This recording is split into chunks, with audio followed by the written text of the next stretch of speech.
Donc merci à tous d'être venus nombreux pour ce départ des municipales. Merci d'abord évidemment à Pierre-Yves Bournazel qui a aimablement accepté de venir présenter son livre et débattre, justement lancer le débat municipal qui va nous occuper certainement pendant pratiquement un an à partir de maintenant. On ne présente plus Pierre-Yves Bournazel, mais je vais quand même le laisser s'en charger lui-même. Merci d'abord de votre invitation et d'ouvrir votre librairie à ce débat citoyen. Je suis extrêmement sensible, je pense que c'est très important ce que vous faites. On va beaucoup parler de vous, je ne vous connaissais pas, dans le quartier, et donc je suis content de découvrir votre librairie, moi qui les aime beaucoup, donc j'y reviendrai avec plaisir.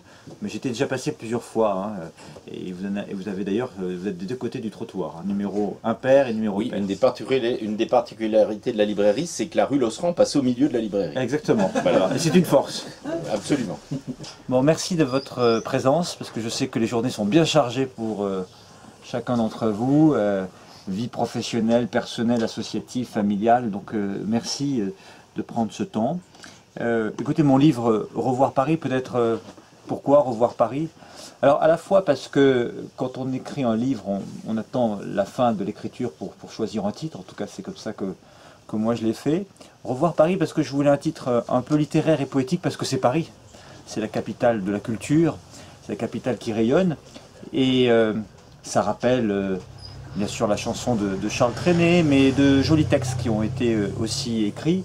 Et puis Revoir Paris, parce que Revoir Paris, c'est être en capacité de comprendre ce qui s'est passé à Paris ces dernières années et préparer l'avenir. C'est préparer l'avenir dans de bonnes conditions, avec lucidité, pour essayer de voir ce que l'on peut faire ensemble, pour que notre ville soit attractive, pour qu'elle rayonne, pour qu'elle soit exemplaire, pour qu'elle améliore la vie quotidienne des Parisiennes et des Parisiens. Alors rapidement peut-être, vous le savez, moi je suis élu de Paris depuis 11 ans, dans le 18e arrondissement dans lequel je vis. J'y ai construit ma vie personnelle, ma vie politique. Je suis tombé amoureux de Paris, comme beaucoup de citoyens venus de tous les pays du monde, de toutes les provinces de France, amoureux de Paris parce que je suis venu y conquérir ma liberté. Et je me suis attaché profondément à mon village de Montmartre, dans le 18e, et j'y ai construit une relation de confiance avec des Parisiennes et des Parisiens. J'ai été élu dans une circonscription qui était dite imprenable, une circonscription très engagée à gauche. Je dis souvent qu'en étant élu avec 54% dans cette circonscription, j'ai probablement plus d'électeurs de gauche que de droite, alors que je viens plutôt de la droite modérée, puisque j'ai été longtemps engagé auprès d'Alain Juppé, notamment dans la campagne des primaires de 2016. Dans mon parcours, j'ai beaucoup appris et beaucoup compris, parce que quand on est élu de terrain, on se confronte à la réalité. La réalité d'un arrondissement qui est extrêmement divers. Le 18e est l'arrondissement de la diversité sociale, de la diversité générationnelle, de la diversité d'origine, et c'est une chance, c'est une force. On y comprend plus vite la société française qu'ailleurs, et quand on fait le tour du 18e, on fait le tour de Paris, on fait aussi le tour du monde. Et j'ai appris les réussites de celles et ceux qui entreprennent, qui innovent, de ces start-upers. J'ai compris aussi la vie difficile de ces femmes, de ces familles monoparentales qui galèrent pour trouver un logement, pour boucler leur fin de mois à partir du 5 ou du 10 du mois. J'ai appris aussi les sujets de la vie quotidienne, de la propreté, de la tranquillité, de l'apaisement de l'espace public. Et j'ai essayé depuis de longs mois de construire des groupes de travail, plus de 15 groupes de travail, avec maintenant plus de 300 personnes issues de la société civile, qui ne sont ni des élus, ni des militants, mais des Parisiennes et des Parisiens qui sont passionnés par leur ville et qui ont envie, au-delà des clivages partisans, de construire un avenir pour Paris.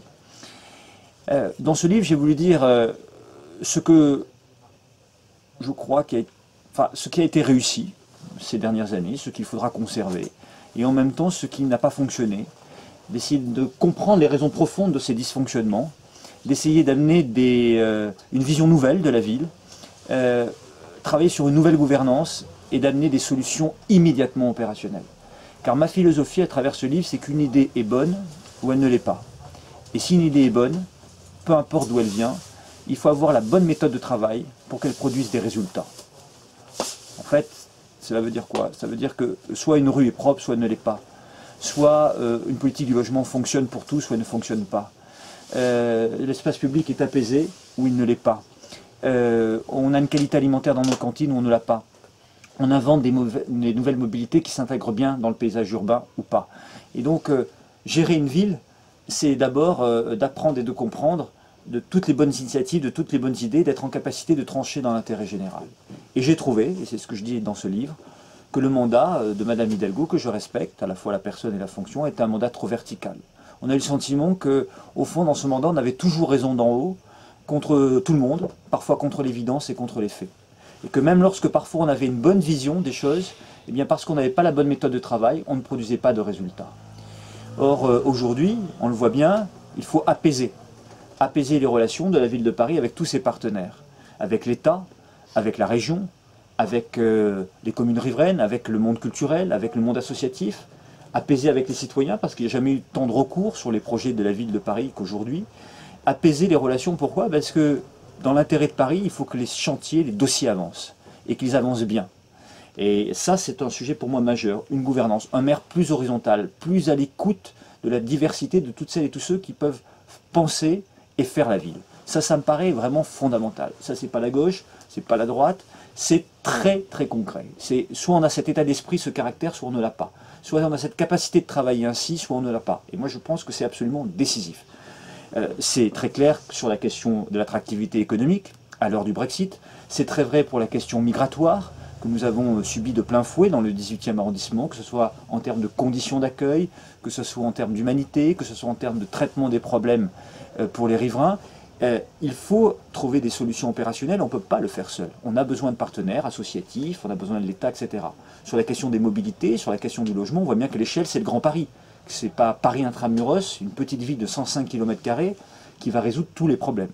Et donc il faut avoir ce changement profond de gouvernance. C'est ce que j'ai voulu dire dans mon livre. Ensuite, nous avons travaillé avec ces groupes de travail et dans les différentes rencontres que j'ai pu faire dans tous les arrondissements, dans tous les quartiers de Paris, à des solutions opérationnelles très concrètes. Elles ont marché dans notre métropole ou pas.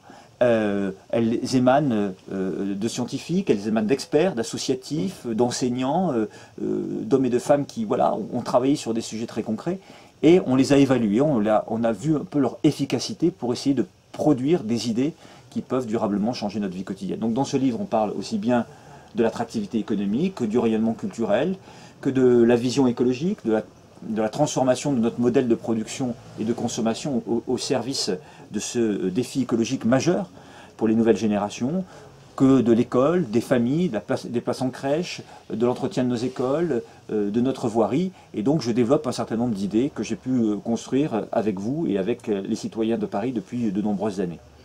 Je crois qu'on ne peut pas devenir maire de Paris si on ne connaît pas profondément Paris.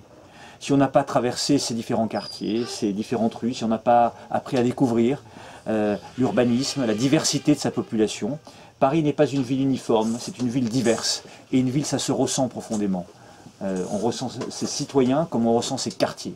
Et cette diversité, elle doit se retrouver dans la vision que l'on porte. Elle doit se retrouver dans la gouvernance que l'on doit construire ensemble. Ça, j'en suis vraiment persuadé. Alors je répondrai après à vos questions sur tous les sujets précisément. J'ai essayé de développer beaucoup d'idées. Première contribution au débat démocratique. Je vois qu'il y a beaucoup de candidats, c'est bien. Mais je suis assez étonné qu'ils ne produisent pas jusqu'à présent des idées fortes, des idées évaluées. D'ailleurs, je suis le seul à avoir publié un livre exclusivement sur Paris. Avant d'être candidat à quelque chose, il faut avoir peut-être réfléchi à la fonction que l'on veut occuper, à la manière dont on veut administrer une ville, comment on veut associer les citoyens et quelles sont les solutions qu'on est prêt à mettre en œuvre. Paris aura des enjeux majeurs. Le prochain mandat sera extrêmement difficile, d'abord parce que la trajectoire de l'endettement n'est pas bonne.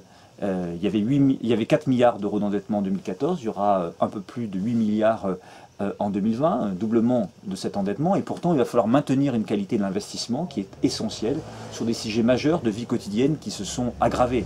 Je parlais de la propreté, je pourrais parler de la tranquillité publique, de la voirie. Aujourd'hui par exemple, la désorganisation des travaux à Paris, je vais donner juste cet exemple-là, si on est dans l'opérationnel, on peut être efficace. Oui, c'est la mairie de Paris qui autorise les travaux, c'est pas elle qui les effectue tous, loin de là. Mais quand on autorise des travaux, on doit les organiser. on doit organiser le calendrier des intervenants, on doit organiser avec les mairies d'arrondissement, on doit organiser avec ces intervenants, la CPCU, GRDF, et on doit installer des barrières simplement quelques heures avant l'installation des travaux, avant le début des travaux, et on doit les retirer immédiatement après la fin des travaux. Et on doit permettre à ces intervenants d'intervenir sur un calendrier précis, parce qu'on voit aujourd'hui à Paris des barrières qui sont installées sans ouvriers sur les chantiers, des barrières installées des semaines avant le début des travaux, qui restent des semaines après la fin des travaux. Pire, quand les travaux sont terminés, quelques mois après, sur la même portion de rue, un deuxième intervenant recasse tout pour refaire des travaux parce que ça n'a pas été coordonné. Quand on aime sa ville, quand on gère bien, quand on est dans le quotidien, quand on est dans l'opérationnel, eh bien, on doit coordonner, on doit gérer le quotidien. C'était vrai dans la mandature de Jacques Chirac, c'était vrai dans la mandature de Bertrand Delanoë, ça n'a pas été vrai dans cette mandature, comme si on s'était désintéressé au fond de la gestion du quotidien. Or, une municipalité, on peut être dans la capitale de la France, c'est d'abord la gestion du quotidien, c'est d'abord une responsabilité. C'est pareil sur la qualité alimentaire dans les cantines, elle est très inégale selon les arrondissements. Dans le 18e arrondissement, je travaille beaucoup avec les parents, avec des experts, des nutritionnistes, pour qu'on puisse construire quelque chose de différent. Parce qu'aujourd'hui, on n'apprend pas au savoir manger.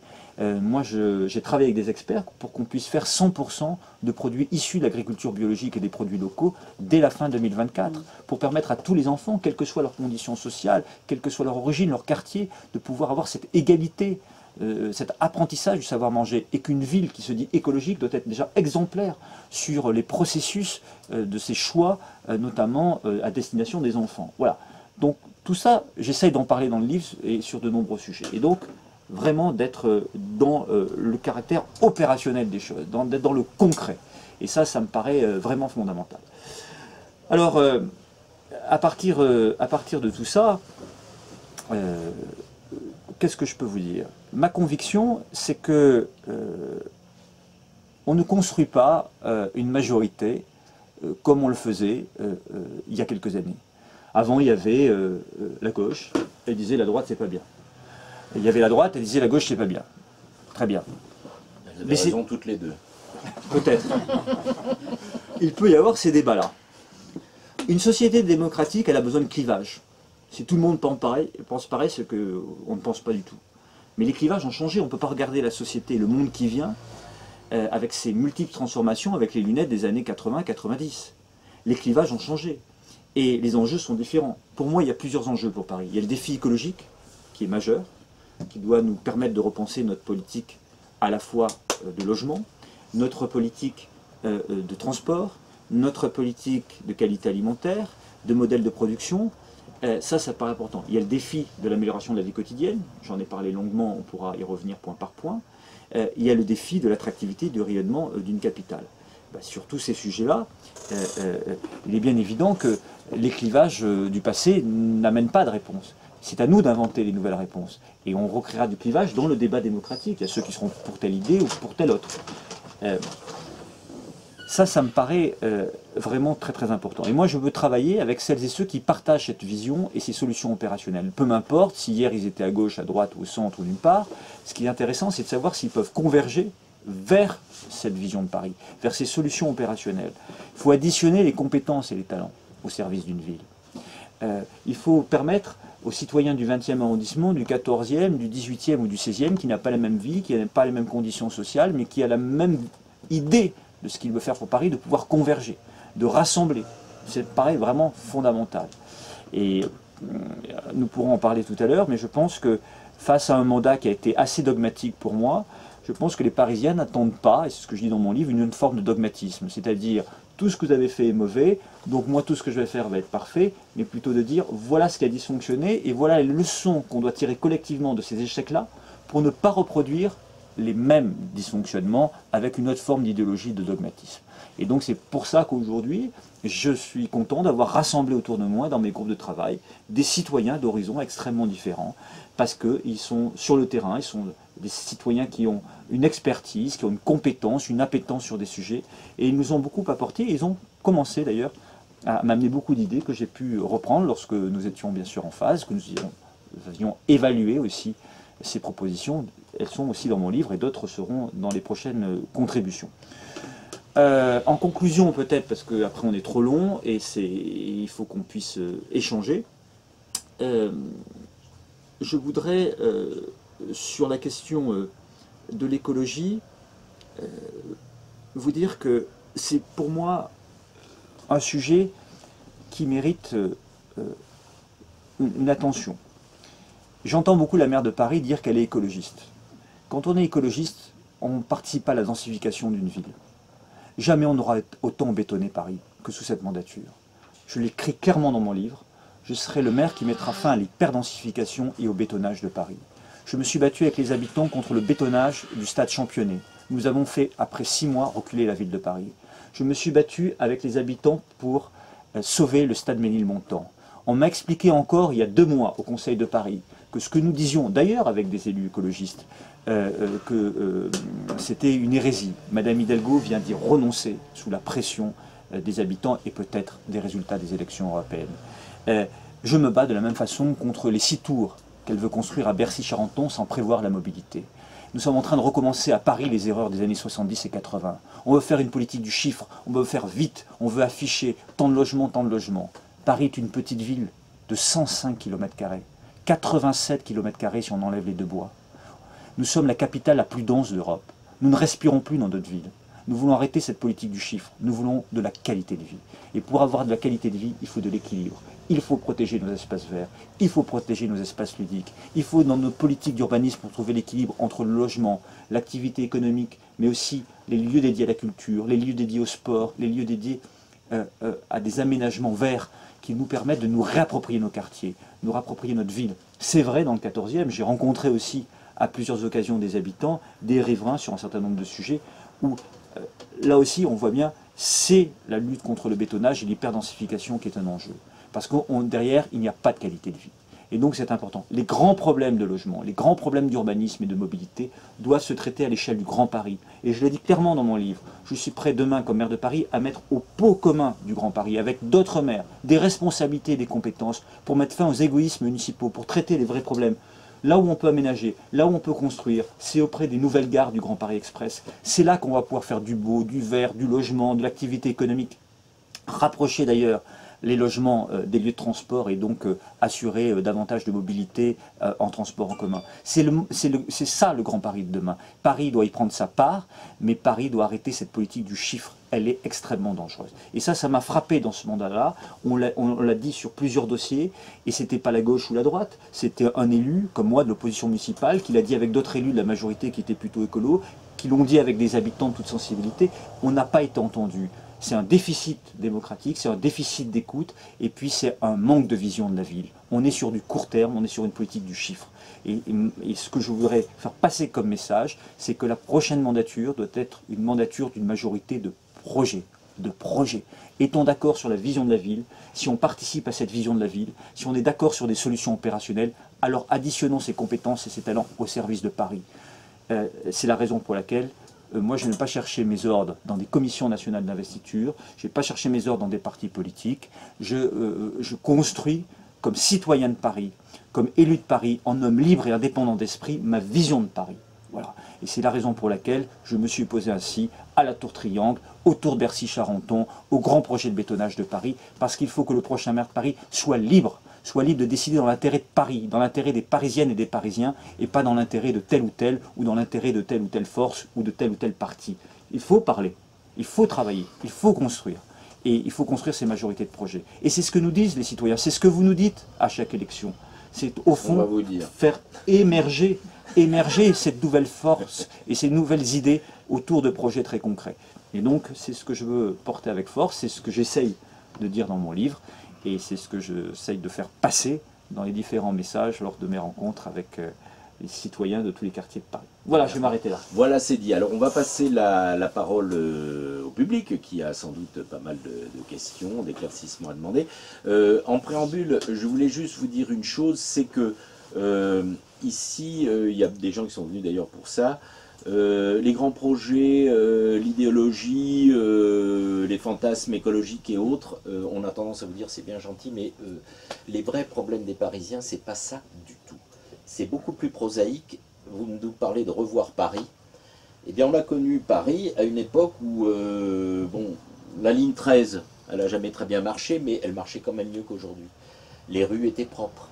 les logements étaient salubres. Dans un quartier du 14e, celui-ci, nous avons plus de 50% de logements sociaux. Et la vie devient très très difficile au quotidien. Donc ce que les gens demandent avant tout, et essentiellement, et c'est ça leur problème, c'est les projets, à la limite ils s'en tapent un peu, ce qu'ils voudraient c'est que ça fonctionne, tout ce qui ne fonctionne plus du tout et de moins en moins, que ce soit les transports, la voirie, le logement, la sécurité et le reste, c'est ça le problème.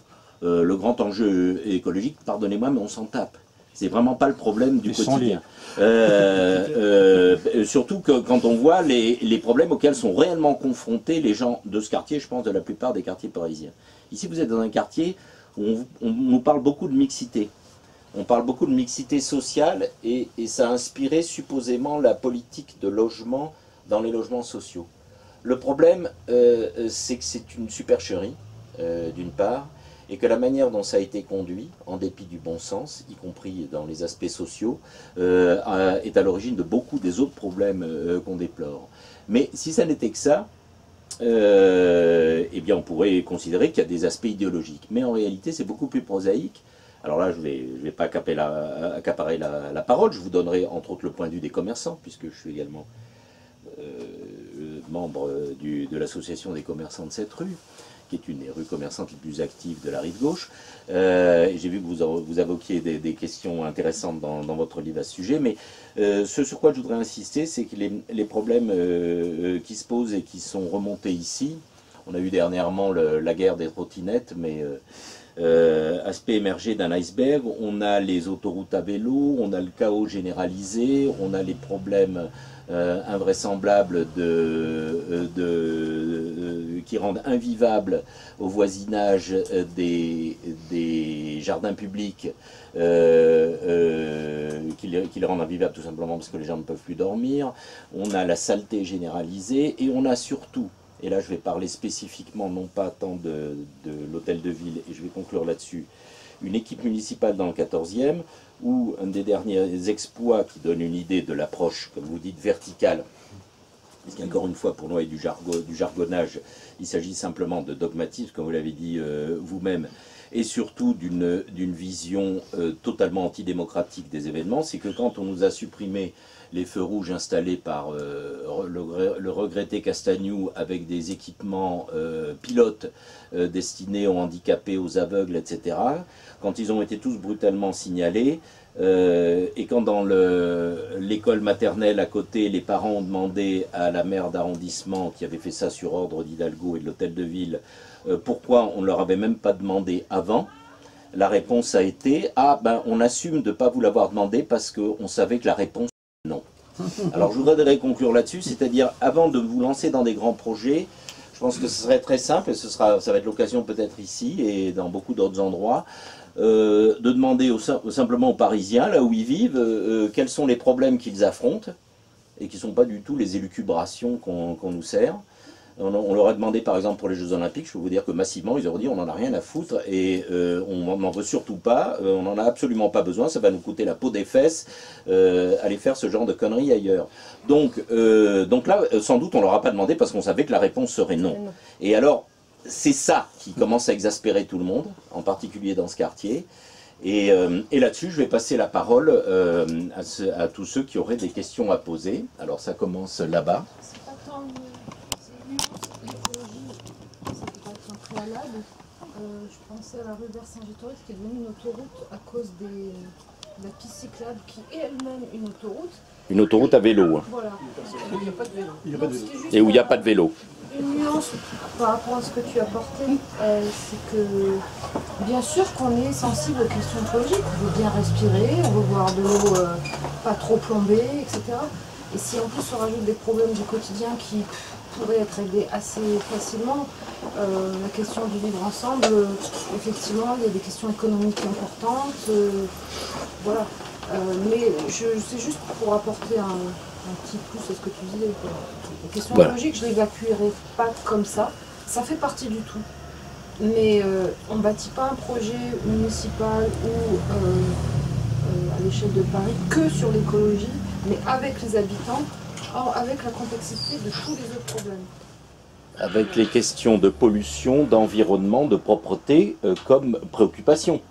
C'est pas la peine de nous coller le mot écologie là-dessus, qui est tout simplement un mot valise et creux, qui est là pour justifier les oukases et le dogmatisme aberrant du genre de ces autoroutes à vélo, de la clôture des feux et tant d'autres. La rue Didot fermée parce qu'on l'a refait complètement, on va rétrécir la route et on va faire aussi une piste cyclable. Toutes choses qui n'ont absolument pas été demandées ni par les riverains ni par les habitants. C'est quand même ça qu'il faut voir. Ça n'a pas été signalé et puis... Vous pouvez faire tout ce que vous voudrez écologiquement, mais ça ne doit pas consister à dogmatiquement nous dire eh bien on va vous coller des autoroutes à vélo partout, sous prétexte qu'effectivement ils produisent moins de carbone. Il faut quand même garder un peu les pieds sur terre et avoir un minimum de bon sens. Alors, je vais répondre sur ces sujets, ça me paraît important, effectivement. Alors, sur la question de l'écologie, votre critique, je l'entends, c'est une critique de la gestion et de la position de la maire de Paris, et je comprends tout à fait les critiques, et je les entends dans beaucoup de quartiers de Paris. Mais justement, ce que je veux dire, c'est qu'il ne faut pas laisser l'apanage de la définition d'une politique écologique à celles et ceux qui sont en responsabilité et qui ont probablement dévoyé le sens. Ça veut dire quoi? Ça veut dire que c'est des sujets très concrets de notre vie quotidienne. Je parlais tout à l'heure de la qualité alimentaire dans les cantines. On pourrait parler d'ailleurs de l'environnement, c'est-à-dire de l'espace public et déjà de la propreté. Alors là, en la matière, je ne vais pas développer toutes les idées, et vous les retrouverez dans le livre, mais déjà pour moi, sur la propreté, il y a 3 idées majeures, 3 axes majeurs. Et on développe des propositions très concrètes ensuite autour de ça. Pour les résumer, il faut déconcentrer les pouvoirs au plus près du terrain. Ça veut dire que la compétence du balayage doit aller aux mairies d'arrondissement, parce que c'est là où nous, comme citoyens, nous pouvons parler aux maires d'arrondissement ou aux élus d'arrondissement, de l'hôtel de ville central, gérer de loin, on ne comprend pas les problèmes. C'est-à-dire que s'il y a une équipe qui est en charge, par exemple, je ne sais pas comment ça fonctionne dans cette rue, mais je voulais donner l'exemple du 18e, il y a une équipe qui s'occupe des numéros pairs du boulevard Ornano et une autre du impair. Et on nous dit, s'il y a un problème de saleté d'un côté, l'équipe ne va pas se déplacer. Bon, il faut mettre fin à ce genre de stupidité administrative, il faut vraiment là plus de flexibilité, il faut confier au plus près du terrain la responsabilité de la compétence du balayage. Ça permettra de lutter contre l'absentéisme extrêmement importante d'ailleurs dans la direction de la propreté, de remotiver le personnel, de lui donner des prérogatives et de pouvoir évaluer le travail et de mobiliser toutes les énergies au plus près du terrain. Deuxièmement, il faut des sanctions contre les incivilités. S'il n'y a pas de sanctions, eh bien il n'y a pas de responsabilité. Et rien que de savoir qu'on peut être sanctionné permet d'avoir des comportements plus civiques. Et donc, dans ce que moi je veux créer dans une police municipale de proximité, il y aura des brigades spécialisées, dont une brigade qui sera en charge du respect justement de l'environnement et de l'entretien de l'espace public, et qui aura en charge, comme dans de nombreuses métropoles, où on a inversé des tendances, eh bien on sanctionnera les incivilités. Ça c'est important, par une présence à pied et à vélo, extrêmement réactive et dissuasive pour sanctionner les contrevenants. Et ensuite, il faut un grand plan d'éducation et de respect à l'espace public et à l'environnement. Et ça passe par plusieurs choses. Ça passe par l'école, et notamment dans le cadre des ateliers d'aménagement de rythme scolaire, où il faut vraiment transmettre aux enfants ce respect-là, parce que c'est eux qui vont demain avoir ces comportements. Et souvent, on s'aperçoit d'ailleurs que les enfants éduquent eux-mêmes les parents qui sont parfois inciviques et qu'ils apprennent les gestes importants. Et puis, il faut aussi passer par des associations qui peuvent mener un vrai travail de maillage dans certains quartiers. Moi, j'en ai repéré quelques-unes dans le 18e, je travaille avec d'autres associations du 19 et même du 16, vous voyez, c'est des quartiers très différents, qui peuvent participer à cet éveil au respect de l'environnement, notamment dans le cadre d'opérations. Donc, on peut mener plusieurs choses de front entre les sanctions, l'éducation et une nouvelle réorganisation au plus près du terrain de la gestion de la compétence du balayage. Bon, il y a beaucoup d'autres propositions. Vous avez parlé de la tranquillité publique. Oui, la tranquillité publique, c'est un vrai sujet. Eh bien, je pense que d'autres brigades dans cette police municipale que je veux créer devront être en charge justement de la prévention dans les quartiers, en lien avec les commerçants, en lien avec les gardiens d'immeubles, avec les associations, les riverains, qui pourront connaître, ils connaîtront donc les problèmes et seront là aussi pour régler dans la prévention, mais aussi sanctionner lorsqu'il y a des problèmes qui sont liés à des formes de petite délinquance ou d'incivilité, pour permettre justement de reconquérir notre espace public, de l'apaiser et de trouver des solutions très concrètes qui peuvent être liées au bruit, à des problèmes de voisinage ou à d'autres sujets qui sont des sujets du quotidien dont il faut s'occuper. Et ça, c'est une ville, quartier par quartier, à maillage vraiment très précis pour inverser les tendances. Ce n'est pas un coup de baguette magique, mais inverser les tendances. Car la police nationale ne fait pas ce travail et ne le fera plus, ce travail. La police nationale, elle s'occupe de la lutte contre le terrorisme, elle s'occupe de la grande délinquance et la grande criminalité. Et Dieu sait s'il y a du travail et que parfois il y a beaucoup de moyens supplémentaires probablement à leur donner. Il faut une police de terrain, qu'on appelait avant une police de proximité, mais il y a qui doit être de compétences municipales. Une police municipale avec des brigades spécialisées par sujet. Avec des officiers de police judiciaire bah, pour pouvoir verbaliser, évidemment, etc. Avec des pouvoirs. Bon, pardonnez-moi, je vous interromps, mais parce que c'est un des thèmes récurrents, et y compris en tant que représentant des associations de commerçants de Paris, il y a déjà bientôt 3 ans, nous avions eu une grande réunion à l'Hôtel de Ville, en présence de Colombe Brossel et de Olivia Polski.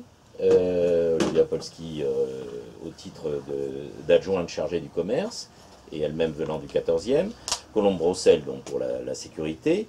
Et déjà à l'époque, nous avions émis une protestation unanime des commerçants, mais qui rejoignait également celle des riverains de nos différentes rues commerçantes, des quartiers commerçants, qui était qu'à l'époque, on avait successivement créé sous des noms variables DPP, DPSP, etc. Maintenant, j'ai appris que ça s'appelait ASP, une espèce de police dite de proximité, qui n'était pas une police, qui n'était pas municipale, qui n'avait pas vraiment le moindre pouvoir, à part verbaliser les commerçants. Et c'est à peu près la seule chose qu'elle faisait. C'est-à-dire qu'on avait des descentes une fois par mois ici, où on alignait les commerçants, parce que ça, il n'y a pas besoin de leur demander leur identité. D'ailleurs, on n'allait même pas les voir ni les prévenir. J'ai d'innombrables exemples qui ont été cités à l'époque et transmis à l'Hôtel de Ville. Et on les allumait parce qu'il y en avait un qui avait sa rampe d'accès handicapé qui dépassait, l'autre qui avait laissé pendant un petit moment un sapin de Noël en attendant que le client vienne le chercher, un troisième qui avait 2 chaises qui dépassaient de l'espace qui lui était alloué et pour lequel il payait évidemment patente. Et ça, une fois par mois, on avait une descente et même des remontrances morales. C'était à peu près la seule activité de cette brigade qui était supposée, y compris lutter contre les ventes à la sauvette. En réalité, dans ce quartier, on n'en a pas de vente à la sauvette, à part les loueurs du genre Lime avec leur saloperie de trottinette, et qui, eux, opéraient sans aucune entrave. Donc, il y a déjà 3 ans, on nous a annoncé successivement la création sous des noms nouveaux de ce qui n'était pas une police municipale. Et on nous parlait d'incivilité. Alors effectivement, des incivilités, on est tout à fait d'accord pour qu'elles soient là, mais on voudrait surtout, et c'est ça, c'était longue objection pour dire que vous avez différents petits services qui ont été mis en place, du genre des médiateurs de nuit et autres, qui font d'ailleurs un travail qui n'est pas inutile, mais tout ça ressemble plutôt à un cautère sur une jambe de bois, et une espèce de politique d'enrobage d'un vide total et de défaillance. Et le problème, c'est qu'on n'a strictement aucun projet sérieux, d'autant que ce qu'on observe, c'est qu'il n'y a pas de budget, puisqu'y compris le personnel et les postes supposés créés n'étaient pas des créations de postes, mais on transfère des gardiens de square ou des agents de sécurité qui étaient dans les bâtiments publics, et on les oblige, par-dessus le marché, à être transférés dans cette nouvelle organisation. C'est exactement ce que je dis. Donc voilà le type de problème où on aimerait que vous nous proposiez autre chose. Et qu'est-ce que vous proposez, justement? C'est exactement ce que je dis dans mon livre. Donc nous sommes sur la même longueur d'onde. C'est-à-dire que moi je souhaite simplement que Paris soit dans le droit commun, ni plus ni moins, c'est-à-dire qu'une police municipale à Paris a les mêmes responsabilités que n'importe quelle police municipale dans n'importe quelle autre ville de France, qu'on rentre juste dans le droit commun, dans la responsabilité, les prérogatives de cette police municipale, qui doit allier, je l'ai dit tout à l'heure dans la philosophie, la prévention, parce que ça compte pour permettre d'avoir un vrai travail, une vraie connaissance des quartiers, de pouvoir discuter avec tous celles et ceux qui font le quartier, mais d'avoir des pouvoirs de sanction. Il y a des sujets sur les incivilités qu'on peut élargir si on rentre dans le droit commun, et de petits délinquants. Je sais que ceux qui sont en responsabilité de la ville de Paris n'aiment pas qu'on parle de petite délinquance. Il faut savoir connaître les différentes formes de délinquance et avoir les réponses adaptées à ces formes de délinquance, quand on ne peut pas traiter la délinquance de la même façon, et la police municipale doit traiter ces petites formes de délinquance au quotidien. En fait, de lutter aussi contre l'occupation illégale du domaine public. Et donc ça, là-dessus, nous sommes complètement en phase sur l'analyse, et mes propositions dans mon livre reprennent cette idée d'une police municipale avec à l'intérieur des brigades spécialisées, pour une partie d'entre elles, avec des policiers formés au métier de la police municipale, pas juste la reconversion. Des professionnels. Voilà, des professionnels formés à ces métiers-là. Dûment formés parce que ce sont des métiers extrêmement difficiles de formés confrontation et directe. mandatés avec les pouvoirs qui conviennent. Exactement. Est-ce qu'ils seront armés ou pas? Alors, mais ça c'est une question majeure. J'ai dit que je le soumettrai d'ailleurs au référendum. C'est une question que les Parisiens doivent trancher, mais je donnerai mon avis. Mon avis c'est oui, parce qu'en réalité, quand vous avez un uniforme, vous êtes aussi potentiellement une cible. Et dans le travail qui est le vôtre, même si vous êtes en charge, non pas des gros problèmes de grande délinquance ou de criminalité, vous pouvez être en confrontation dans votre travail, dans les sanctions de petite délinquance, eh bien vous pouvez vous retrouver en confrontation avec des plus grands délinquants qui, eux, peuvent être armés. Et simplement, je l'ai dit, on ne peut armer que si on forme ces gens. On les forme au métier de policiers municipaux et qu'on les forme à l'armement. Donc, ça veut dire que ce n'est pas avec la reconversion d'autres métiers. C'est un métier, il faut de la formation, il faut du temps. Donc, il faut bien le mettre en œuvre, et c'est la raison pour laquelle je développe là aussi un calendrier dans mes propositions sur ce sujet-là, parce qu'il ne s'agit pas de s'amuser. Et je souhaite, d'ailleurs, contrairement à ce que j'ai entendu dans d'autres propositions, je souhaite que ce soit s'il y a des brigades spécialisées, que ce soit uniformisé à l'échelle de Paris, parce que j'entends qu'il faut des polices d'arrondissement. Je suis contre ces polices d'arrondissement, parce que je ne souhaite pas, moi, faire des maires d'arrondissement des shérifs. Je souhaite qu'elles soient uniformisées parce que je souhaite que la préfecture de police avec laquelle il faudra travailler, il y ait un seul interlocuteur, c'est-à-dire la ville de Paris, le maire ou la maire et son adjoint ou son adjointe en charge de la sécurité, pour qu'il y ait un vrai travail de maillage territorial avec des antennes locales, là oui, mais une uniformisation du corps de cette police municipale pour que les choses fonctionnent bien, vraiment bien dans nos quartiers et qu'on soit vraiment dans l'opérationnel et dans l'efficacité. Donc on a évoqué la propreté, la tranquillité publique. Sur la vie quotidienne, il y aurait plein d'autres sujets. On pourrait parler aussi de la qualité alimentaire dans les cantines. Si ça intéresse, j'ai évoqué quelques pistes tout à l'heure. Mais il y a la question encore de l'espace public et les trottinettes qui sont d'actualité. Il y a de longs mois. Enfin, a priori, j'espère qu'elles ne le seront bientôt plus, justement. Ça, pour l'instant, il y a eu un manque d'anticipation. Que s'est-il passé sur les trottinettes? D'abord, il y a eu un manque d'anticipation parce que c'est un phénomène qui est... Ça, je peux vous le raconter en détail. Hein. Ça, je suis sûr.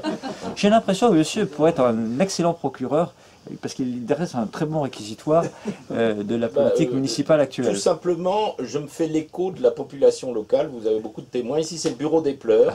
Et comme je ne suis concerné par aucun des partis politiques, aucun des mouvements que je l'éclate, ça vous donne de la liberté et de la force. Je dis simplement, je répète simplement ce que tout le monde constate autour de moi, et je ne suis pas retenu par quelques préventions liées à des appartenances idéologiques quelconques. Mais ça vous donne de la force. Mais surtout, je suis, en tant que commerçant, d'une rue commerçante importante, d'un quartier très vivant et très populaire, confronté à toutes ces questions.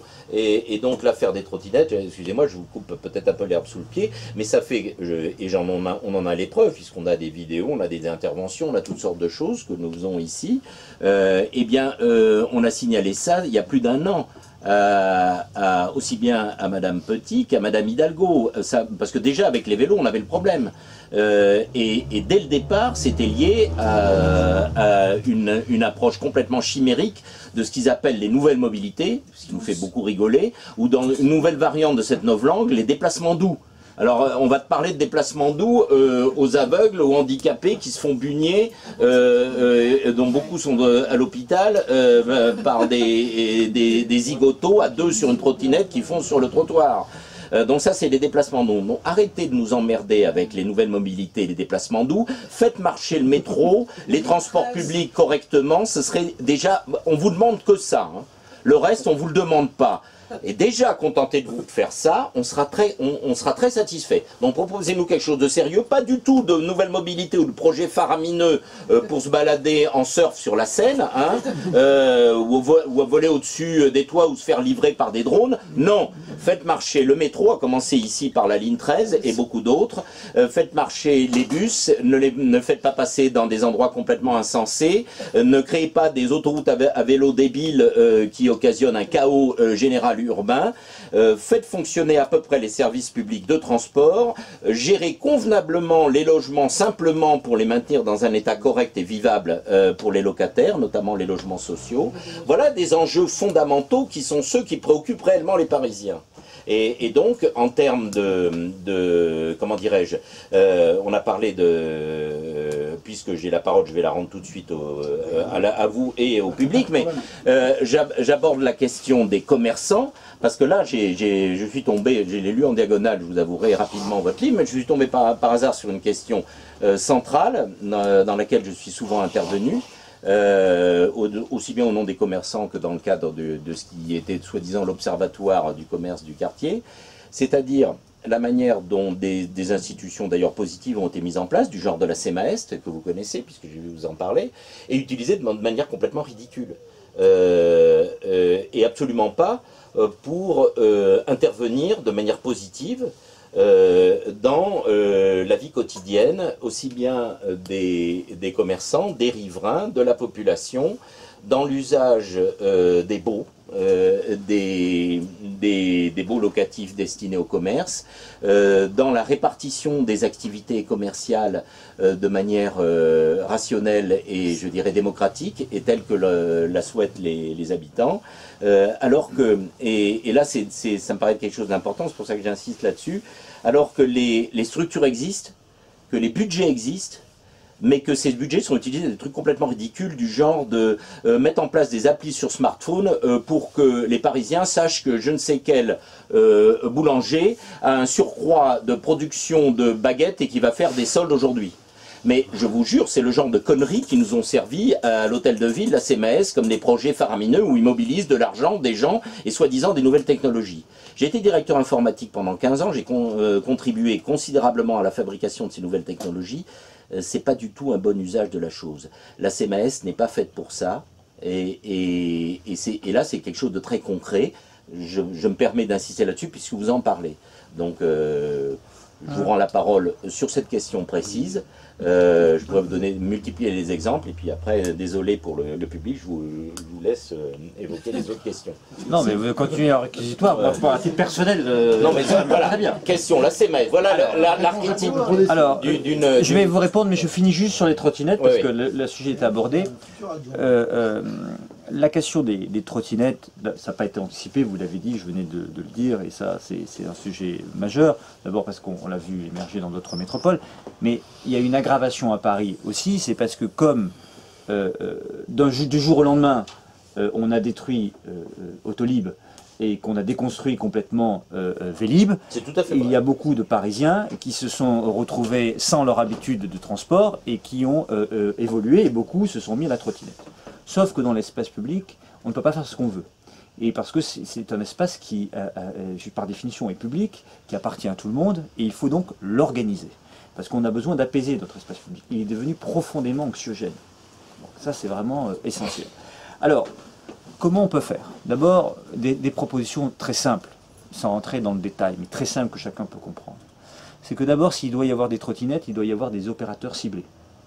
On ne peut pas s'installer comme on veut dans Paris et dire moi j'ai une société et j'installe autant de trottinettes que je veux. Il y a faire trottinette libre. Voilà. Mais c'est depuis le début, c'est ce qu'on a expliqué à Hidalgo. On lui dit ben c'est pas compliqué. Tu vas pas mettre les trottinettes sur les trottoirs ou n'importe où. Les gens vont pas faire ça comme s'ils allaient chier sur le trottoir maintenant. Il faut voir les usagers, s'ils sont quand même carabinés. C'est pas du tout les mêmes que ceux que vous imaginez d'Autolib ou Vélib. Ces gens-là, de toute façon, sont totalement autistes sociaux. Et le problème n'est pas de savoir si ils vont pouvoir continuer de faire les guignols et terroriser tout le monde. Non, ça doit être interdit et réglementé exactement sur le modèle des Vélib ou des Autolib, avec des emplacements dédiés. Pas vous allez m'empêcher de développer mon projet. Vous développez mon projet. Non, mais désolé, mais parce que comme vous l'avez peut-être vu, j'ai envoyé un long courrier à Hidalgo qui m'avait répondu sur le sujet. En lui expliquant tout simplement tout ça. Donc la question c'est pourquoi elle ne l'a pas fait depuis le début. Donc, mais d'un point de vue concret, les trottinettes aujourd'hui c'est très simple, il faut les interdire et tout arrêter en attendant d'avoir mis en place ce dont vous allez justement nous parler. Ce que je propose, moi, c'est effectivement, donc pour apaiser l'espace public, d'organiser notre voirie, et pour l'organiser, il faut donc cibler des opérateurs, c'est pas aux opérateurs de s'installer comme ils veulent, ça doit être organisé avec la ville de Paris, des opérateurs sélectionnés, avec évidemment des lieux pour garer ces trottinettes qui ne doivent donc pas stationner n'importe où sur l'espace public et sur nos trottoirs. Ils sont responsables d'ailleurs de nombreux accidents et on imagine chacun que des personnes âgées, des personnes aveugles bien sûr, mais les personnes un peu malvoyantes, ça pose de nombreux accidents. J'ai d'ailleurs des témoignages dans ma permanence. Voilà, c'est vraiment l'irresponsabilité et l'incivisme que de laisser des trottinettes comme ça partout, donc il faut l'organiser. Bien sûr qu'elles doivent être immatriculées, que les personnes qui les laisseraient dans des endroits qui ne sont pas prévus devraient être sanctionnées, ça aussi ça me paraît fondamental. Ces trottinettes ne peuvent pas circuler sur les trottoirs parce qu'elles sont dangereuses d'abord pour le piéton, qui, je le rappelle et je le dis dans mon livre, est le plus vulnérable, et c'est lui qu'il faut d'abord protéger sur l'espace public. Et d'ailleurs la désorganisation des travaux à Paris participe à ce climat anxiogène, puisqu'on ne sait pas où traverser, etc. C'est pas prévu, c'est pas anticipé. Donc le piéton doit être protégé, doit être le premier à être protégé. On n'a même plus de feu rouge. Dans la ville. Et donc, il ne pourra pas, les trottinettes ne doivent pas circuler sur les trottoirs, et leur vitesse de circulation doit être aussi limitée et décidée. Voilà. Et donc, les sanctions doivent être appropriées lorsque c'est nécessaire. Donc, il ne s'agit pas, pour moi, à terme, d'interdire la trottinette, il s'agit d'organiser, de pouvoir connaître celles et ceux qui sont les opérateurs, d'en décider. Oui, mais en attendant de les interdire. De pouvoir prévoir les emplacements nécessaires pour que les personnes ne se garent pas n'importe où, et que les emplacements, protéger donc le piéton et sanctionner les contrevenants de manière très stricte pour que chacun puisse se retrouver dans la ville de manière calme et apaisée. Ça me paraît vraiment fondamental. Sur la question des baux commerciaux, alors vous avez tout dit, et c'est ce que je dis. J'ai tendu une perche. Oui, mais c'est ce que je dis effectivement dans mon livre. La CMAS doit s'occuper justement, je vais dire pour simplifier et résumer, de s'occuper évidemment de la base de son action, qui est en fait de protéger ou de créer, ou d'aider à créer du commerce de proximité de qualité. Notamment, pour moi, commerce de bouche ou commerce à vocation culturelle, celui qui est en danger. Qui est en danger pourquoi? Parce que les prix sont chers dans les quartiers, on ne peut pas lutter contre les grandes enseignes, donc c'est une concurrence. Qui on peut lutter, justement, grâce à la CMS. On ne peut pas lutter sur les prix contre les grandes enseignes, donc il faut aider ces commerces de proximité à pouvoir être créés, à pouvoir vivre de leur métier, donc c'est là où la CMAS a son rôle, et c'est là qu'elle doit évidemment agir, que ce soit dans 3 types de quartiers, les quartiers des grandes enseignes où les prix sont chers, les quartiers où il y a de la monoactivité, où il faut remettre de la diversité commerciale. Je connais ça très bien, par exemple, dans des quartiers comme Château-Rouge. Ça a été le cas dans le 11e, où il y a eu un travail d'ailleurs là qui a été fait, considérable, qu'il faut souligner. C'est un des rares quartiers où il y a eu une action positive, il faut le dire. Mais il y a beaucoup de quartiers où ce n'est pas le cas, où il y a de la monoactivité. Et puis aussi des quartiers où il n'y a plus de commerce. Moi, je peux vous en citer aux portes de Paris, que je connais bien pour y travailler beaucoup. Je ne comprends pas comment la ville a pu abandonner des quartiers. Je le dis souvent, entre les maréchaux et le périphérique, c'est Paris. Et un citoyen en vaut un autre. Voilà. Et il faut s'occuper de la même façon de tous les quartiers, de tous les citoyens de Paris. Et ça qui m'a frappé aussi. Et donc là, il faut remettre de la vitalité commerciale. Et là, c'est le travail de la ville, pour remettre du commerce de bouche, de proximité, pour que chacun puisse faire ses courses dans son quartier, et des commerces à vocation culturelle. Je le dis dans mon livre, c'est pas pour vous, il faut faire plaisir les librairies, mais j'en parle, je parle spécialement des librairies, hein. Et j'ai pas cité la vôtre, j'en ai cité quelques-unes, mais je la connaissais pas avant. Mais voilà, c'est vraiment absolument essentiel, et ça apaise aussi l'espace public, ça permet à chacun de se réapproprier son quartier, et ça permet à chacun de retrouver la qualité de vie, quel que soit son quartier. Et ça, c'est vraiment important, et c'est ce que j'appelle la ville-monde, parce que Paris est forcément une ville-monde, hein, parce que c'est une grande métropole, mais c'est une ville-monde composée de villages. Et le village, c'est la qualité de vie. Et ça passe par le commerce de proximité, c'est absolument essentiel. Et ça, dans de nombreux quartiers, pas tous, dans de nombreux quartiers, ça s'est largement dégradé. Et il faut réinverser cette tendance-là. Et évidemment, le cœur de la mission de la CMAS, ça doit être ça et pas autre chose. Alors, les questions, oui, parce que je... Allez, oui. Très bien, toutes les questions. Je vais poser une question qui concerne notre arrondissement, et on n'est pas très loin du site. C'est l'hôpital Saint-Vincent-de-Paul qui est en pleine transformation. C'est un espace qui fait 3,5 hectares. Aujourd'hui, la ville envisage sur ce projet du bétonnage, comme vous le disiez si bien Pierre-Yves, c'est-à-dire elle est allée même jusqu'à envisager de faire une servitude de passage sur la fondation quartier. C'est-à-dire qu'on a là le pire exemple du quartier, puisqu'on est déjà à près de 50%, voire plus de logements sociaux, et ils vont nous faire 600 logements sociaux. il n'y a pas d'accessibilité à la population, parce qu'évidemment les logements vont être assez chers. Et je me posais la question de savoir si vous reviendriez sur le projet ou pas, dans le cadre de votre éventuelle candidature. Dans le cadre des décisions de justice et de la loi, évidemment, oui, bien sûr, voilà, bien sûr. Et de là où on en sera. Mais oui, je l'ai dit, j'ai d'ailleurs beaucoup discuté avec les habitants et les associations concernées à plusieurs reprises de Saint-Vincent-de-Paul, comme d'autres dans Paris.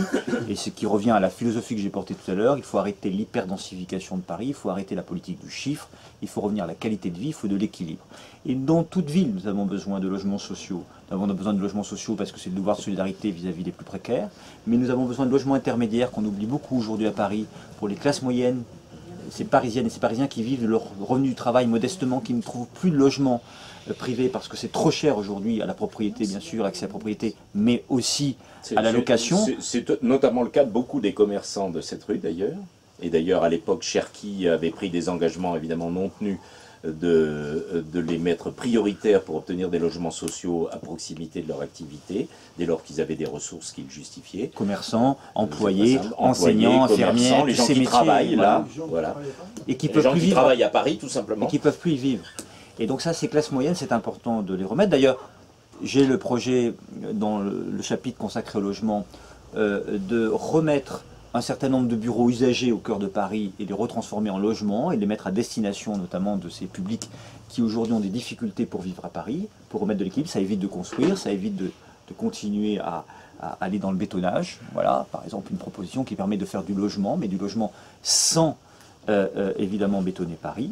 Et pour les logements existants, parce qu'un des gros problèmes ici, il y a énormément de logements sociaux, on n'est absolument pas contre les logements sociaux, mais le problème qu'il y a, c'est l'état de dégradation à tous égards. Alors c'est pour ça que je dis de ces logements, y compris du contexte humain, de ce qui règne, avec des conséquences de délabrement général et quasiment une guerre civile chez les pauvres, comme dirait l'autre, dans les classes populaires qui vivent dans ces logements sociaux. Il faut de l'équilibre.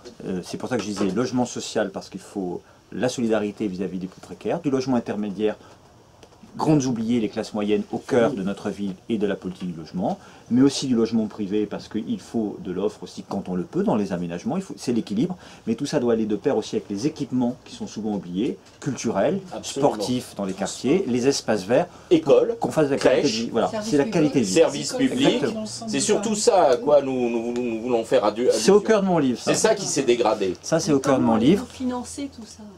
Ah ben je vais vous dire, je vais en parler parce que j'ai un chapitre consacré aux finances. Généralement on n'aborde pas ces questions-là dans les campagnes municipales, moi je l'aborde puisque nous avons élaboré des projets et notre projet est financé parce qu'il y a des mesures aussi d'économie, je vais vous répondre tout de suite. Mais je finis sur le logement, donc transformer des bureaux usagés en logements pour éviter de bétonner, mais j'arrêterai aussi la politique de préemption de la ville de Paris, pas toute parce qu'il faut bien sûr préempter le logement insalubre, le transformer, ça c'est bien, mais j'arrêterai la politique de préemption massive de la ville de Paris qui consiste, tiens, il y a un logement privé en face qui se vend, je l'achète avec l'argent du contribuable, ça coûte très cher et je le transforme en logement social. On n'a pas créé un nouveau logement, on a juste changé la destination de logement. Et qu'est-ce qui se passe? On s'est aperçu de quoi?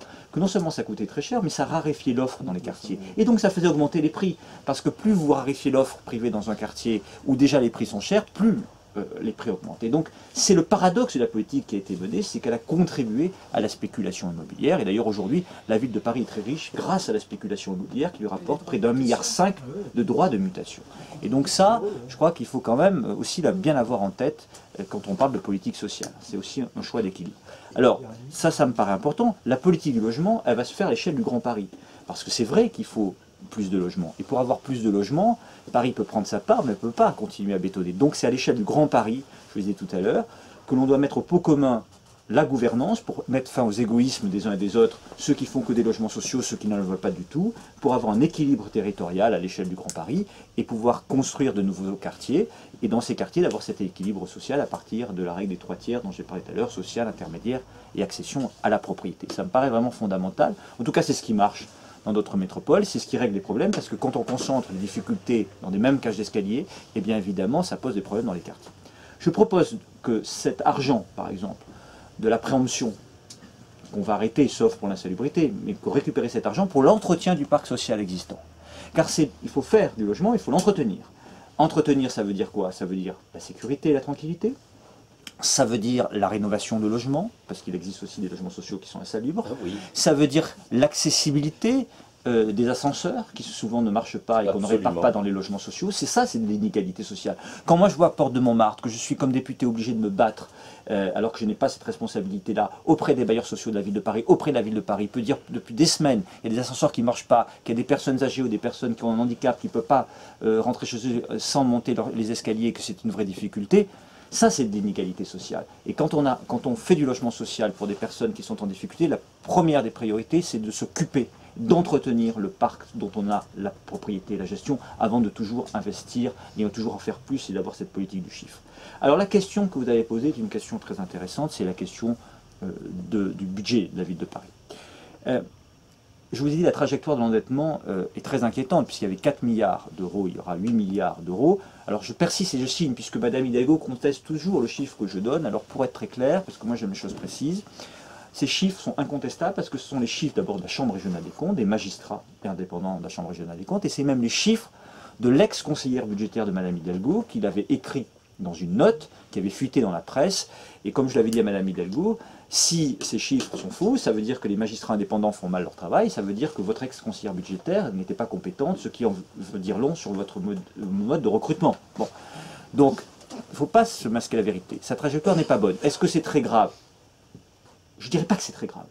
C'est inquiétant. Très grave non, parce que Paris est une ville riche qui a un gros patrimoine, et dans l'absolu, les agences de notation ne dégradent pas aujourd'hui notre note, vous savez, c'est A+, etc. Mais c'est une mauvaise trajectoire, et il ne faut pas continuer ainsi. Et si nous voulons maintenir la qualité d'investissement pour tous les sujets de la vie quotidienne, il faut faire des économies. Et les économies, je les ai travaillées depuis de nombreuses années. Nous avons travaillé en essayant d'être le plus juste possible. Je le dis clairement, et dans une campagne électorale, c'est pas simple de le dire, peu de gens le disent, je ne remplacerai pas tous les fonctionnaires et agents publics qui partiront à la retraite, mais simplement pour ça, il faut cibler les choses. Je vais vous dire même combien. Il y a aujourd'hui 55 000 fonctionnaires et agents publics à la ville de Paris. Je n'en remplacerai pas 2400 sur la mandature prochaine, de 2020 à 2026. Ce n'est pas énorme, ça nous permettra d'être à 52 600 à peu près fonctionnaires et agents publics. Ça permettra de réaliser des dizaines de millions d'euros d'économies chaque année, mais qui vont s'additionner, puisque chaque année, c'est des départs supplémentaires. Hein. Vous avez compris, 2400, ça en fait 600 par an. Comment allez-vous faire à partir de là pour alimenter les services où il y a un déficit de fonctionnaires? Je vous réponds. Si vous réduisez le nombre de fonctionnaires alors qu'on en manque. Cher monsieur, savez-vous qu'Anne Hidalgo elle-même a plus de 100 collaborateurs qui ne travaillent qu'à sa communication? Oui, mais c'est ce que va justement nous répondre Pierre-Yves Bournacel. Fait du teasing. Voilà. Alors, sur ce sujet, nous avons besoin de maintenir les effectifs sur le terrain. Crèche, propreté, police municipale. Donc c'est pas non seulement les maintenir, mais les augmenter. Il y a des réorientations si possible. Là où nous pouvons diminuer... Par exemple, la police municipale dont on vient de parler, l'effectif n'existe pas. S'il faut s'attaquer à la technostructure. À la ville de Paris se sont multipliées ces années les sous-directions à l'intérieur des directions. Quand vous créez des directions nouvelles ou des sous-directions nouvelles, une maladie, très française, très administrative, c'est que vous créez des postes de communication. Parce qu'on dit, oh là là, dès qu'on crée une direction, il faut aussi qu'on ait notre stratégie propre de communication. Donc là-dessus, dans la technostructure, on ne remplacera pas un certain nombre de départs pour alléger et simplifier notre administration, notamment en diminuant le nombre de sous-directions. Et nous allons nous attaquer aussi aux agences et satellites autour de la ville de Paris pour uniformiser, pour rassembler un certain nombre d'agences qui sont de la ville ou de bailleurs, pour permettre une simplification et une diminution de la dépense de fonctionnement dans la technostructure. Et ça, c'est la seule voie possible pour faire des économies, sans s'attaquer à l'investissement et sans s'attaquer aux responsabilités d'action de la vie quotidienne. Et pour ça, il faut faire un vrai travail. C'est pour ça que c'est lié à la philosophie que je porte dans le livre. On ne peut pas s'improviser candidat à la mairie de Paris, on ne peut pas s'improviser maire de Paris, car je vois beaucoup de gens qui ont l'ambition d'être maire de Paris, mais il faut connaître Paris. Et la première des qualités, c'est d'avoir la compétence sur les dossiers, c'est de les avoir travaillés depuis des années, c'est de connaître l'administration parisienne, c'est de connaître son mode de fonctionnement, parce que le prochain maire devra être immédiatement opérationnel. Il ne faut pas qu'il soit dirigé par son administration, il ne faut pas que ce soit toujours les mêmes qui disent voilà ce qu'il faut faire, il faut qu'il arrive avec son projet, avec sa vision, il faut qu'il soit prêt à le mettre en œuvre, car s'il met 2 ans à rentrer dans le poste et à imposer quelques sujets, eh bien il ne pourra pas mettre en œuvre, parce que c'est en début de mandature que l'on peut se donner le temps nécessaire de réorienter les politiques publiques, et notamment toutes les politiques nécessaires sur la vie quotidienne qui a été largement dégradée dans beaucoup de quartiers de Paris. Donc là-dessus, nous avons travaillé. Alors, il y a des gens qui disent c'est trop faible, etc. Non, justement, on l'a mesuré par rapport à ce qu'on peut faire, parce que j'ai dit, il faut se limiter à la technostructure. Envoyer les fonctionnaires de la haute fonction publique, l'administration et les technocrates de la ville de Paris dans la rue, au champ, faire le boulot. Donc c'est Mao là, c'est feu sur le grand quartier général. Pas du tout. Non mais ce serait une bonne idée, hein, moi je soutiens. Je soutiens les mettre au boulot, comme travail. Régime souple pour la plupart, régime sévère pour la haute hiérarchie. Non. Je suis entièrement d'accord, on va les mettre au boulot, nettoyer les rues, conduire les métros, etc. Alors là, je suis pas d'accord. Réparer les ascenseurs. Je ne suis pas d'accord avec vous. Parce que je serais d'accord là-dessus. Chacun doit être formé. Alors effectivement, vous allez faire des économies d'un côté et récupérer de l'autre. Je pense vraiment qu'en plus, l'administration parisienne est une administration de qualité. Et je pense que pour motiver son personnel, il faut l'apprécier, le respecter et le motiver. Simplement, il faut lui donner un cap, des priorités. Et ce n'est pas l'administration qui décide, c'est les citoyens. Et les citoyens construisent avec leurs représentants des politiques publiques. Et donc là, on a besoin de revenir dans l'opérationnel, ce qui a beaucoup manqué à ce mandat-là. Et puis on a une technostructure trop lourde, c'est là qu'on peut faire des économies. Mais en revanche, on voit bien que sur le terrain, sur la vie quotidienne, on a besoin de maintenir et de créer des postes sur la vie quotidienne. Et donc nous, on a vraiment travaillé à ça. Et ça ne se fait pas en quelques semaines. Il a fallu de nombreux mois pour y travailler, parce que derrière, il y a une question de ressources humaines, il y a une question budgétaire, il y a une question de choix de priorité de politique publique, de hiérarchisation, et que tout ça, c'est une élaboration, une co-construction qui est faite et qui est absolument majeure. Alors après, je développe d'autres pistes dans le livre, mais pour toute la soirée, parce que je consacre aussi un chapitre sur la question budgétaire. J'ai consacré des chapitres où je donne au moins la vision et des premières propositions très concrètes. Il faut lire le livre. Ah ben je vous invite à lire le livre. Il est temps ici. Est-ce que vous en avez pris assez? Oui, il y en a. Est-ce qu'il y a d'autres sujets? Parce qu'on a... Oui. Voilà. J'aimerais aborder un autre sujet. Donc je vais essayer d'être clair parce que c'est pas forcément facile des fois. Donc nous sommes dans un établissement qui vend des livres. Moi je suis un acteur culturel. Vous avez beaucoup parlé d'éducation. Et bon, comme je suis enseignant aussi, l'éducation c'est pas si facile que ça. Et c'est pas toujours les enseignants qui font tout passer. Par contre, il y a une chose pour moi qui est fondamentale dans l'éducation, c'est la culture. Et moi, j'ai un peu un problème avec Paris, justement, depuis à peu près 11 ans, c'est-à-dire depuis le temps que vous avez été élu, c'est que vers 2008, il y a eu un problème avec les banques. Et nous, par exemple, qui étions musiciens, à l'époque, on jouait beaucoup. Moi, je jouais beaucoup pendant la 80 tout ça. Et d'un coup, du jour au lendemain, on s'est mis à plus jouer. Parce que partout où on allait, on nous disait « Ah non, mais maintenant, non, ben, il n'y a pas les moyens. Hein. » Et si je pars de ce petit truc-là pour élargir le sujet, je sais, pour avoir vécu dans 4 arrondissements à Paris, que des créateurs artistiques, il y en a beaucoup à Paris. Énormément. Alors, ce qui me pose un peu problème, et je ne vais pas parler que de moi, je vais essayer d'être le plus généraliste possible pour ne pas parler de mes problèmes personnels de créateur, c'est que finalement, quand on va dans les grands cinémas, et il y en a ici, on voit que les médias de masse, toujours les mêmes choses distribuées. Je ne sais pas comment dire, il y a un écrasement quand même d'une culture extérieure qui ne reflète pas en fait ce que nous, Parisiens, sommes capables de créer et qui pourrait créer justement un lien incroyable avec les populations. Tout ça est perdu. Moi, pour moi, le sommet de la chose que j'aime pas, peut-être vous allez m'en vouloir, mais bon, c'est l'espèce de gâteau Vandame qui a été créé à la Cité de la Musique, là, qui est la Philharmonie. Moi, j'aime pas ce machin, c'est moche. Voilà, je ne sais pas à qui ça peut servir, je vois pas. Et si vous voulez, c'est pas ça que j'aurais aimé. J'aurais préféré 20 petits trucs dans lesquels on aurait pu avoir une culture distribuée à tout le monde, vous voyez. Et ça me plaît pas trop. Bon, et donc j'ai une sorte d'impression, si vous voulez, de perte de culture créative locale au détriment d'une culture générale, en fait, qui veut rien dire et qui finalement n'atteint plus personne. Voilà, c'est juste ce que je peux dire. Alors, juste une précision, pour qu'il n'y ait pas d'ambiguïté, mais je pense que c'est clair pour tout le monde. Je suis élu depuis 11 ans, mais dans l'opposition municipale, constructive. Je n'ai pas de responsabilité dans la gestion de Madame Hidalgo, même si, comme je le dis, je ne suis pas sectaire et peut avoir de bonnes choses. D'ailleurs, quand elle fait l'éducation musicale à l'école, je soutiens. Il faudra poursuivre cette politique-là. Moi, je ne pratique pas le sectarisme.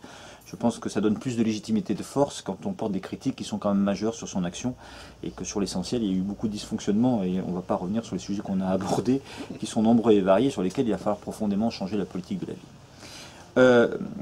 Je fais d'ailleurs lundi, je vous invite, vous, mais toutes et tous, une réunion sur le thème de la culture au Bus Palladium, Super. à partir de 19 h, où je fais venir des acteurs de la diversité du monde culturel de Paris, venir témoigner, donner leur point de vue, leurs idées sur justement les infrastructures, les conservatoires, l'avenir des bibliothèques, les librairies, le monde du livre, le théâtre, la musique, le cinéma, l'audiovisuel, le patrimoine. Les ateliers d'artistes, Les ateliers d'artistes. Le quartier des artistes par excellence ici, et des ateliers. Bien sûr. D'ailleurs, dans mon projet, vous le lirez dans le livre sur le chapitre culture, qui est le dernier, mais le plus long, d'ailleurs. C'est peut-être du sens, le plus long, où je développe cette idée, justement, où nous avons besoin, notamment aux portes de Paris, dans le cadre de la rénovation de ces portes qui sont oubliées, d'inventer le Paris du XXIe siècle, et notamment, nous avons besoin de soutenir de nouveaux ateliers d'artistes pour attirer des artistes, pour permettre aux artistes qui sont à Paris, qui galèrent, de pouvoir créer dans les différents domaines de la création, dans la diversité de la création. Ça peut être du théâtre, ça peut être la peinture, ça peut être la sculpture, ça peut être la musique, avec des salles de répétition qui manquent cruellement à Paris, parce que moi je connais beaucoup de gens qui sont notamment dans la musique, mais aussi dans le théâtre, qui sont amateurs ou professionnels, qui manquent de lieux de répétition. On a besoin que Paris permette à tous ces gens. Mais c'est pas que ça, si je peux me permettre de vous interrompre.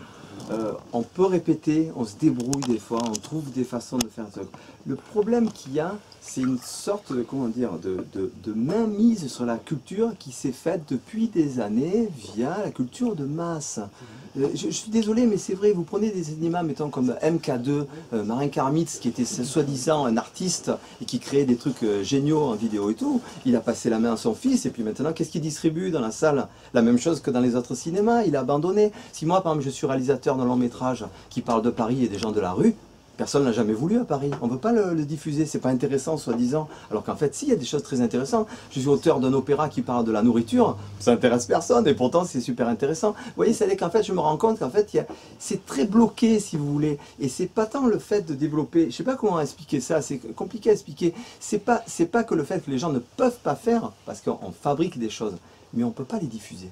Et c'est là où ça bloque, vous comprenez? C'est-à-dire qu'on va être des tonnes de créateurs à créer des tonnes de choses partout, mais ça va rester là parce que ça n'arrivera jamais jusqu'au moment où on va l'écouter, le regarder, le lire. Vous comprenez ce que je veux dire? Je comprends. C'est là où c'est un peu comme si je trouve on s'est un peu perdu, voilà, oui, pour moi. Ouais, mais je suis d'accord dans le sens où si, comme si je disais moi, que je regrette que le livre, par exemple, je dis n'importe quoi, j'ai rien contre elle, de Nabila, se vende plus que le mien.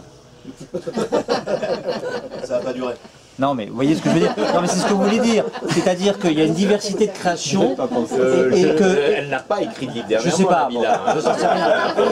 J'en sais rien, c'est probablement un très mauvais choix. Je n'ai rien contre elle. Oui, il faut que vous vous intéressiez davantage à l'actualité éditoriale. Tout ça c'était pour dire que... Il y en a d'autres, hein, je vous rassure, dans le même genre. Ce que veut dire monsieur, je pense que j'ai compris votre sujet. J'ai pas forcément la réponse comme ça, et c'est pas forcément la ville de Paris. Mais moi, je suis attaché à cette diversité de la création, justement, parce que j'ai présidé le fonds de soutien au cinéma de la région Île-de-France, qu'on a profondément réformé justement pour aider l'aide à la première réalisation, aux talents émergents, et donc on a fait évoluer pour pas aider toujours les mêmes et ceux qui ont déjà réussi, et d'essayer. L'idée, elle est pas simple, c'est-à-dire qu'il faut permettre que chacun s'y retrouve, c'est-à-dire celui qui crée, mais celui qui va s'intéresser et consommer en fait de la culture, qu'il puisse avoir le choix. Et c'est vrai qu'on a une tendance aujourd'hui à l'uniformisation, où beaucoup de choses dans la création se ressemblent, mais là, vous dire que c'est le maire de Paris qui va pouvoir changer, ça serait vous mentir, mais qui puisse contribuer dans des choix de valorisation de cette diversité et de permettre justement de soutenir des émergents. Je pense que oui, là il y a des choses à faire dans divers domaines de la création, probablement dans la musique, probablement dans le théâtre, il y a des formes de soutien à inventer, mais les ateliers d'artistes peuvent quand même y participer parce qu'il manque quand même beaucoup à Paris dans diverses formes de création, et les salles de répétition. Vous avez peut-être la chance de pouvoir vous débrouiller, et tant mieux, mais moi j'ai beaucoup de témoignages d'artistes. Pour les ateliers d'artistes, le problème très concret et très simple, je ne sais pas s'il y en a ici ce soir, mais je connais assez bien la question, c'est sortir du copinage et réseautage. Hein. C'est surtout ça, vous me direz que c'est à peu près tout, général dans l'art contemporain, ou ce qu'on appelle tel, mais d'un point de vue concret, aujourd'hui, dans probablement le quartier des artistes par excellence à Paris, et depuis toujours, vous en avez... On est en compétition, dans un périmètre... Non, à Montmartre, il n'y en a plus, ça fait longtemps. À des ateliers, mais il y a beaucoup d'artistes qui habitent à Montmartre. Ah oui, enfin, qui se qualifient comme tels. Non, mais ça, on connaît bien la question, on a des historiens de la chose. Les historiens, ils ont quitté Montmartre à la fin du 19e siècle et ils ont débarqué à Montparnasse. et ils sont toujours là. Vous en avez, je vous ferai visiter le quartier, tout autour de vous, dans un rayon de 500 mètres, vous en avez 5 ou 600 ateliers d'artistes. À la Maison des Artistes, sur le périmètre ici, de la rue Vercingétorix, la rue des Plantes, la rue du Château et en bas le truc, vous en avez 2000 inscrits. Donc, vous en avez plus. non, mais je veux dire, il n'y a aucun équivalent. On a la Cité des Arts et mais peu importe, il y en a là, à 10 mètres là, devant le jardin, vous allez voir, je vais vous les montrer. Donc, le problème, c'est pas trop ça, c'est que les artistes en question, ou ceux qui créent, aujourd'hui, vous avez des ateliers d'artistes destinés aux arts plastiques qui sont attribués à je ne sais quel artiste, je ne citerai pas de nom, qui vient de l'autre bout du monde et qui fait de la création vidéo. Qu'est-ce qu'il en a besoin d'un atelier d'artiste dans le 14e ici? Et je peux vous multiplier les exemples. Donc, là aussi, un peu plus de démocratie, un petit peu plus de... Ça, c'est des choses très concrètes. Un équilibre, et je pense que c'est vrai dans beaucoup de domaines. Je pense que c'est un petit peu aussi le problème qu'ont les musiciens pour trouver des salles, pour trouver des occasions, des concerts, et où là, quand même, a priori, la ville de Paris peut intervenir, le fait, mais où nous avons ce problème, je vous dis, de boboisation, gentrification, avec une espèce de goût des projets de repartir le 21e siècle, etc. Bah, faites déjà marcher les choses telles qu'elles marchaient déjà au 20e siècle, ce sera déjà pas mal, et faites en sorte que le quartier des artistes le plus notoire de Paris et de France, qui est celui-ci, tout simplement, eh bien, le demeure, et en simplement donnant l'occasion à ceux qui n'ont pas d'autre possibilité de le faire, d'avoir un atelier qui leur permette de pratiquer par exemple les arts plastiques, de manière convenable et à des conditions économiques qui leur permettent de le faire. Même chose pour les musiciens et les artistes. Ça, d'un point de vue pratique, c'est quelque chose qui est maîtrisé, puisque c'est pas vous que je vais apprendre, que la gestion des locations, des attributions des ateliers d'artistes est gérée au niveau de l'hôtel de ville. Tout à fait. Et du ministère de la Culture. Non, mais... Vous présentez la mairie de Paris? Oui, c'est ce que je veux. Non, mais ça, c'est ce qui obsède, y compris les gens du quartier, l'équipe municipale ici. Ce qui m'intéresse, ma seule force, c'est que j'en ai absolument rien à foutre, justement. Non, mais ce qui m'intéresserait, c'est en revanche, je viendrai, vous m'inviterez, c'est que j'aimerais que, si Madame Hidalgo écrit un livre, peut-être dans les semaines ou mois qui viennent, qu'elle vienne dans votre librairie. Et je me mettrai au fond. Elle est déjà venue, mais non, à l'époque, elle n'avait pas écrit de livre. Qu'elle vienne présenter son livre et qu'il y ait un échange. Parce que ça va être intéressant. Parce que c'est la confrontation avec la réalité. Mais ça, c'est très important. Mais je peux vous parler de ma confrontation avec Madame Hidalgo à propos des librairies, par exemple, pendant la campagne électorale. Vous savez, donc je pourrais vous en livrer des tartines. Vous nous accueillez, c'est gentil, mais si les gens sont là... Non, absolument. Non, mais je vous la rends, si vous voulez, ou à Pierre-Yves Bournazel. Mais simplement pour dire que sur cette question de la culture, et pour rebondir sur ce que monsieur a dit, il y a des choses extrêmement concrètes qu'il est possible de faire de manière assez simple, et manifestement vous en êtes conscient. Donc j'en ai une nouvelle perche que nous vous tendons. J'en ai développé quelques-unes, mais voilà, si ce thème-là vous intéresse, sur tous ces sujets-là, que ce soit liés au patrimoine, l'accès aux ateliers d'artistes, le soutien à la diversité de la création, la question des infrastructures, parce que j'ai fait des propositions aussi sur les bibliothèques, notamment sur les ouvertures des bibliothèques, sur la place de nos conservatoires. On fait vraiment un vrai travail de fond sur ce sujet. J'ai fait mes propositions dans le livre, mais lundi au Bus Palladium à 19 h, on va avoir différents acteurs du monde de la culture qui vont échanger avec tous ceux qui sont dans la salle pour essayer de faire émerger aussi de nouvelles idées. Donc vous êtes les bienvenus. Oui, question suivante. Oui, je vais dédicacer. Oui, on va faire la dédicace. C'est vrai, le temps file. Donc, on peut discuter en dédicaçant. On va discuter en dédicaçant, donc sauf s'il y a une ultime question urgente, je vais vous inviter à conclure. On peut venir à conclure. La conclusion, on va la partager ensemble. C'est qu'on voit bien qu'il y a quand même beaucoup de sujets là, de la vie quotidienne qui sont abordés, qui sont majeurs, et qu'il faut régler par une nouvelle gouvernance qui permette d'être plus dans l'opérationnel et dans le concret. Et donc, dans ce livre, Au revoir Paris, j'ai essayé modestement, de mon expérience d'élu de terrain dans le 18e élu de Paris, avec les citoyens que j'ai pu rencontrer, qui se sont associés à moi dans des groupes de travail dans leur diversité, mais d'amener des réponses, voilà, de voir ce qui marche concrètement et comment on peut faire en sorte que sur la question de la propreté, de la tranquillité publique, sur les questions de qualité alimentaire dans les cantines, sur l'accès au logement, pas sur les nouvelles mobilités, sinon on va se faire engueuler, mais sur la mobilité. Sur le transport public, sur le transport public, sur le fait de pouvoir aller et venir dans une ville, faire des propositions concrètes, tout en dessinant une vision de la ville, parce que ça me paraît important, c'est de savoir où on va ensemble, voilà, et de traiter un peu les défis majeurs. Et puis au début, vous le verrez dans le livre, c'est peut-être plus ludique. J'ai expliqué un peu d'où je venais, comment je me situais dans la recomposition politique qui est très complexe. Et voilà, j'ai essayé de le dire avec quelques mots.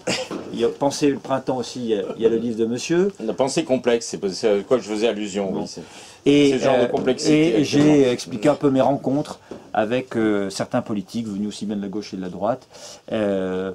Pour essayer de faire entrer un peu les citoyens dans la vie du politique, pour démontrer qu'en fait, voilà, il n'y a pas tant de mystère que ça, et que c'est assez simple à décoder. Voilà. Donc, lisez le livre. Bravo Pierre-Yves Bournazet. Lisez le livre. Vous allez